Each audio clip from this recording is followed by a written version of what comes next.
こんにちは。映画研究者の西修正です。このビデオでは、黒澤明監督の1980年度の作品、影武者を中心にお話しします。この映画は戦国時代の日本を舞台としており、武田信玄の影武者にさせられた無名の泥棒が主人公です。主人公以外の主な登場人物は、信玄とその一族老頭、彼らに敵対する織田信長、徳川家康など、すべて歴史上実在した人物であり、後半の見せ場となっている高天神城の攻防戦も、悲劇的結末に至る長篠の戦いも歴史的事実です。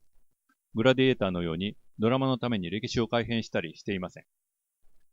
影武者は黒澤監督を尊敬していたジョージ・ルーカスやフランシス・コッポラの助力もあって、20世紀フォックスが世界配給権を買った関係上、国内公開版と国際版が存在しますが、後者は前者より短縮されています。しかし、これも後で触れると思いますが、短縮によって本質的な部分は失われていません。黒澤明監督の時代劇に日本の伝統芸能の一つである能の影響が見られることは比較的よく知られています。ご存知なかった方は、このビデオに引用されている黒澤作品の数々を見ていただければお分かりになると思います。黒澤監督の自伝、ガマの油によれば、彼は第二次大戦中に初めて能を見て感動し、世阿弥の芸術論などを読み漁ったそうです。しかし、彼が能の物語表彰システム、特にその中で最も形式的に複雑な複式無限能とその物語表彰システムを映画に融合させることができたのは、それから40年近く経ってからでした。影武者という映画の芸術的な特殊性はそこにあります。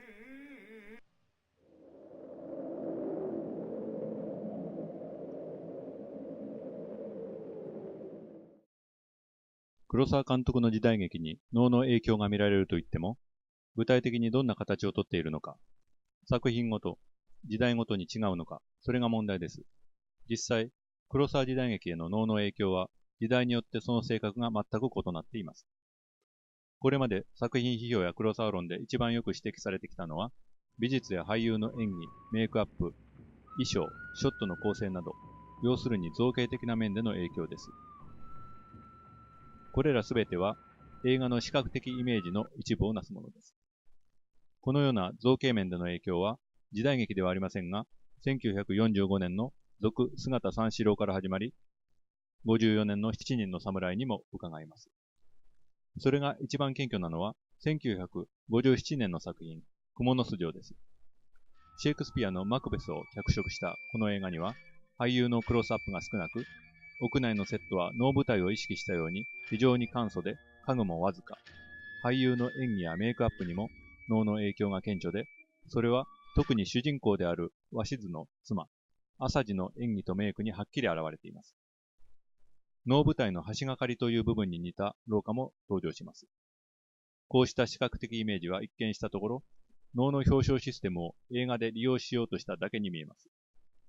映画というメディアは、交通標識から絵画、パントマイムに至るまで、視覚的コミュニケーションのシステムはすべてそのままスクリーンに映し出すことができ、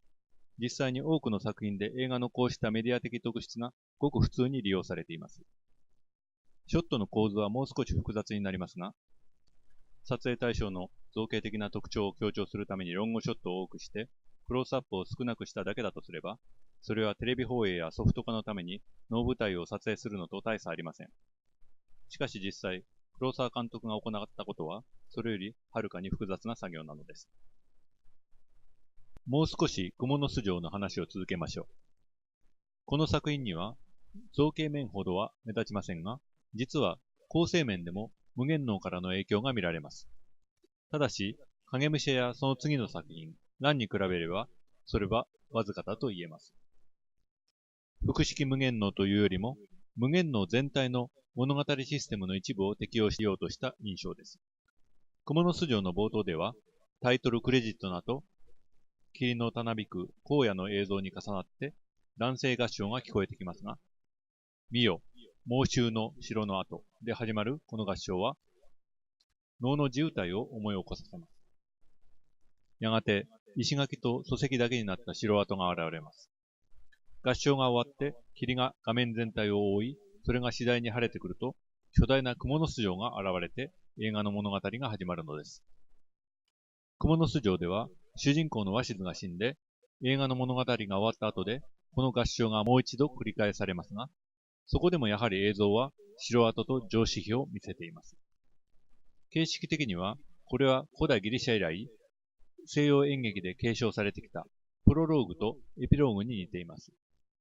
なぜなら、それらは物語内容を枠で囲み、それを注釈しているからです。しかし、その一方で、無限能を思わせるのは、物語内容がそれが起きた場所である名所旧跡を舞台に、夢か幻のように始まり、消えてゆくことです。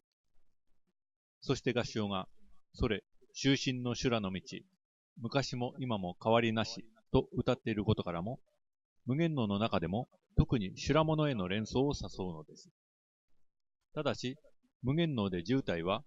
シテと呼ばれる主人公が仮の姿から本来の姿に戻るという一種の自己発見的なプロセスを伴走するように、要となる地点で歌います。この映画の合唱のように冒頭からではありません。影武者の中には滝技能のシーンがあります。このシーンで敵方の織田信長と徳川家康の患者、つまりスパイたちは信玄が影武者でないかどうかを最終的に確認しているので、プロットの展開に必要なシーンである一方、観客は必要以上にそれが長い印象を受けるかもしれません。ドラマ的には武田の重臣山形正景が能の中に出てくる瀬田の長橋文奈しというセリフを聞いて亡き信玄を忍びつつ敵に悟られないよう涙をこらえる箇所があり、ここでも能の所作を意識した微妙な演出があります。日本の古典的な映画監督の中では溝口健二も時代劇で能を登場させています。1941年から42年にかけて全後編で公開された元禄忠臣蔵です。そしてこれは現代劇ですが、小津安二郎の晩春にも父娘が能を感激するシーンがあります。ただ、溝口や小津の映画に出てくる能はあくまでプロットに組み込まれた出来事の一つ、シーンの中で描写される対象に過ぎません。つまりそれは古典的な劇映画の表彰システムによって描写された対象の一つに過ぎないわけです。これに対して、影武者の滝技能のシーンは、映画全体の構成原理を暗示する役割も果たしています。つまり、このシーンは、溝口や小津の映画のように、プロット構成やドラマの観点から見て一定の役割を果たしているだけでなく、劇中のどこにも語られておらず、映像で明示することもできない重要な情報を観客に示唆しているわけです。では、この映画全体の構成原理とは一体何かですが、結論から言えば、それは能の物語的システムと表彰システムを映画的な表現手段によって置き換えたものです。この映画の表現システムは、複式無限能の物語表彰システムの映画的投下物だと言えるでしょう。このことは、黒沢監督の次の作品、乱に関しても言えます。複式無限能の美学は、影武者と乱という二つの映画全体に、いわば遺伝子レベルで継承されているわけです。影武者の中で演じられている田村も複式無限能です。そして題材の点では修羅物に属しています。この演目を監督が選んだのはこれから述べるように偶然ではありません。複式無限能は無限能の一種ですが、まず無限能全般のプロット、つまり筋立てを簡略化して説明します。物語は脇と呼ばれる客観的な観察者から見た日常的現実から始まります。脇というのは文字通り脇役のことです。これは大抵旅の僧で、舞台となる具体的な場所で、シテ、つまり主人公に出会えます。シテには主人公を演じる者、つまり主役の意味もあります。シテや脇には彼らに連れられて登場する人物がいる場合もあり、それぞれ連れ、脇連れと呼ばれます。脇がシテと出会う場所は普通、名所旧跡です。無限能のシテは人間ではなく、有名な歴史上の人物の亡霊や草木の霊、あるいは神です。二人の会話はやがて、シテの一人舞台に近いものになり、一夜が明けると、すべては脇の夢であったことがわかり、そこで終わります。すべての出来事が現実の世界で展開する現在能と違って、無限能では舞台上で現在の客観的な現実から主観的な夢への移行が起きるのです。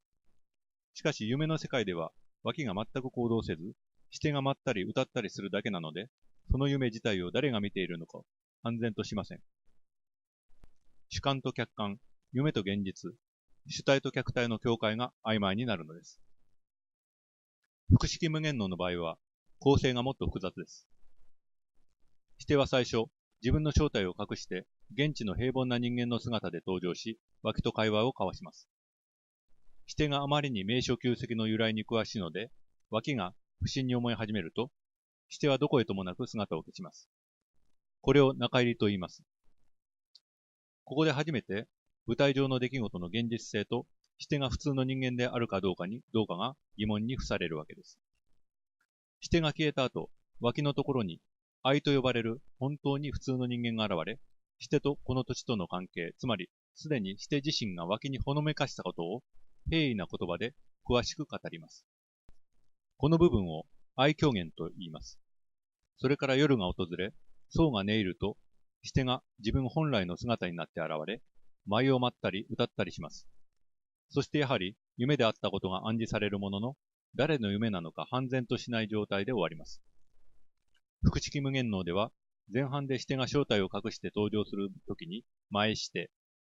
後半に本来の姿で現れるときには後シテと呼びます。田村は修羅物というジャンルに属しますが、これは主に平家物語に題材をとっています。シテは昔の武将たちの亡霊で、後半で自分の最後や死後に修羅道に落ちて苦しんでいる様を演じます。これらのことを念頭に置きながら、影武者のプロットを思い出してみましょう。構成の面で無視できない類似性があることにも気づくでしょう。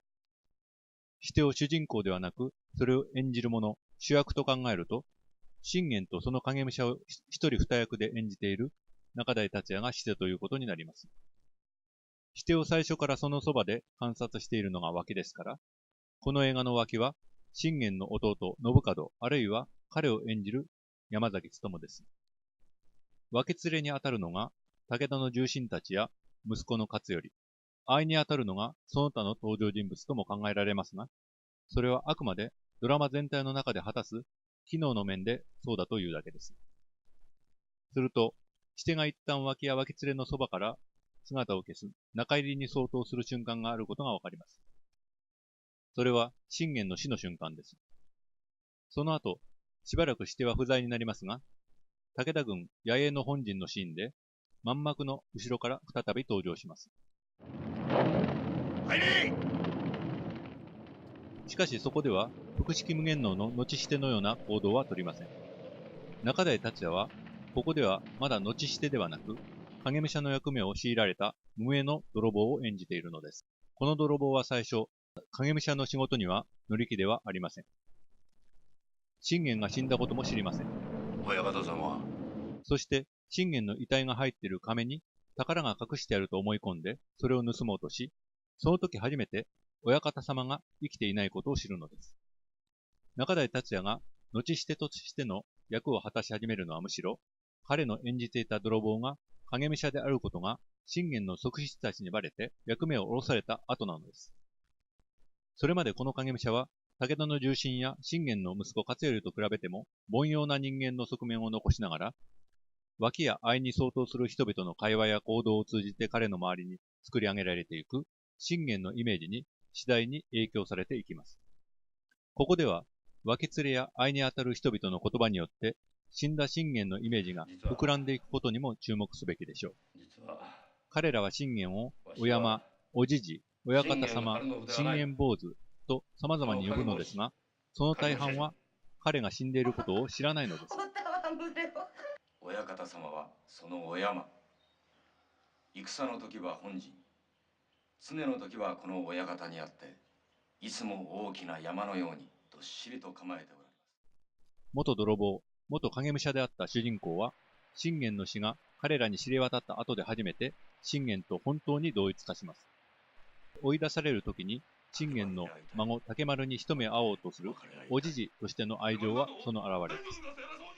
信玄不在の武田軍は長篠の戦いで大敗しますが、彼は一人で敵に突進します。そして当然の結果として討ち死にします。つまり、この映画の中で達也は前して後して以外に中してとでも呼ぶべき中間的で半ば受動的な段階も演じていることになります。それは彼自身が映画の最初で信玄と対面した時に言っているように、俺はたかだか5貫10貫の小銭を盗んだ小泥棒だ。要するに平凡な人間です。つまり影武者のドラマは生前の信玄、凡人でありながら次第に彼のイメージに影響されていく影武者、動くな。そして信玄が乗り移ったように狂信的に行動し始める元影武者という異なる人格を演じる視点を中心とする3つの部分に区分できるのです。そして黒沢監督は非現実的な色彩や対照的な音楽の挿入、お気に入りのモチーフである雨によって3つの部分の境界を明瞭に示しています。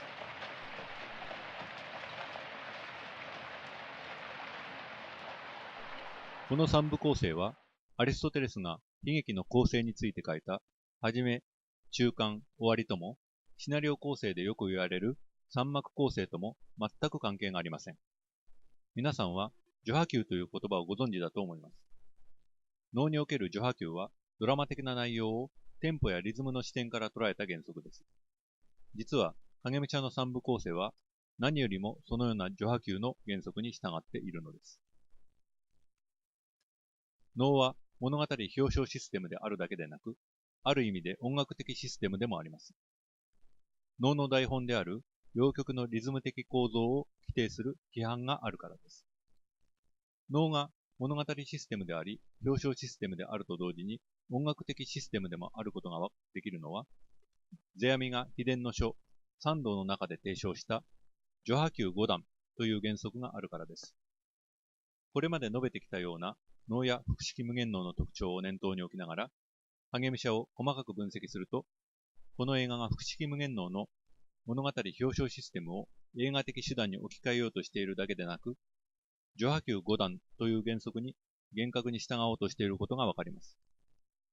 この原則の効果や、黒沢監督がそれを厳格に守ろうとした理由を知るために、先ほどの複式無限能と影武者のプロットの比較分析を思い出しましょう。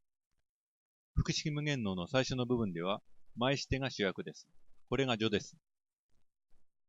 影武者では、信玄が死ぬまで、あるいは無名の泥棒が影武者として初めて登場するまでがそうです。中入りの後には、愛が登場する愛狂言があり、その部分が派です。映画では、織田信長や徳川家康、彼らの患者、信玄の生前彼のそばに仕えた近習や小姓や側室方、その他が登場し、全体としてはゆっくりとしたペースで、会話シーンを中心に進みながら、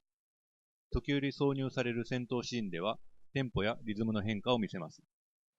影武者の役に慣れてきた元泥棒の精神状態も、ショットの構図や夢のエピソードの挿入によって映像的に表現されていますが、